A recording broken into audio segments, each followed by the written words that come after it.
rise up. Long time I broke the chains. I identify myself as a hero due to all what I've been through and who I am today. I'm born here in Belize City. My mother left me behind when I was like 6 months old. My mom and my dad, they both went to the States. Leave me behind with Mrs. Martha Peters and Mr. Wilfred Peters. He passed away. I recall at the age of 9, Miss Martha sat down with me and told me that she wasn't my mother. Because all this while coming up, I thought she was my mother, right? So when she told me that she wasn't my mother, I felt away because that was the only love I was getting, right? So now for me to know that my mom is in the States, I was so excited, wanted to know who's my mother, you know, if she's coming. But so far she didn't, come as yet. Now at the age 13, I left from Mrs. Peters' house. I went to live with my uncle. When I first heard that I have an uncle here in Belize, I wanted to know who is my uncle, because I had never yet met him. So when I went to see my uncle, he have his kids that I always want to be around, because they're more close family to me than who I raised with. So at the age 13, I asked Miss Martha if I can go and live with my uncle. She said yes. So I went to live with my uncle. At the age 13, being with my uncle, me and him went through a little dispute, so I decided to leave. But when I realized only my uncle I have here in Belize besides who raised me, I didn't want to be on the street. So I decided to go to girls' home. Because me being here on the street, all I could say, well, either they kill me or I end up get pregnant or something. So to avoid that, I went in girls' home till about 17 years old. I told the lady, well, I can handle myself now if I can go on my own. And she told me yes.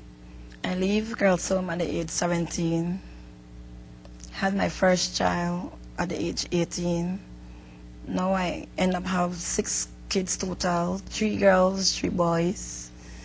I have a close family member who wanted to mother 2 of my child, a boy and a girl. So I gave her the opportunity to know how to love a child. I remember one day, I never had no money, I never had no food. All I do, I look at my kids and I cry. I look at my son, my oldest son,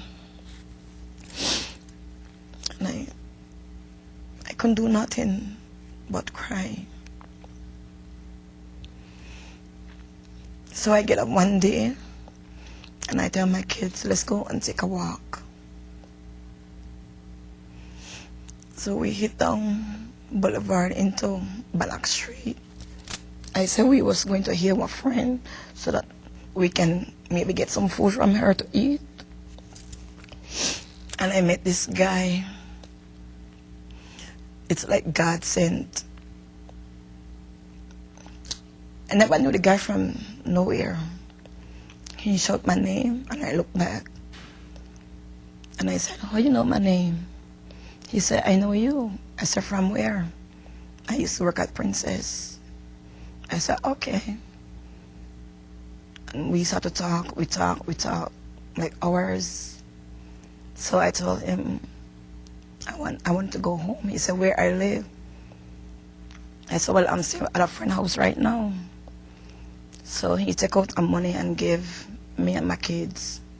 So my oldest son looked at me and said, Mommy, he's an angel. Mommy, you don't ever give that man a chance? I look at him and I smile. I said, I don't know. He said, Mommy, give him a chance. He seems like a good person. So the next day, I went back, looked for this guy. And from there, every day we talk. And I decided to give him a chance. And thank God, I'm with him up to this day. At this point, I can say my gentleman has a good relationship with my kids. They communicate together, they laugh together, play games together. If my son has a little problem, he can sit down, talk to my gentleman. He will sit down and give him advice. My son said, "Mommy, Mr. Marlon is what we need, what we needed. No other man could have ever take his place. He's my hero. He's my kid hero."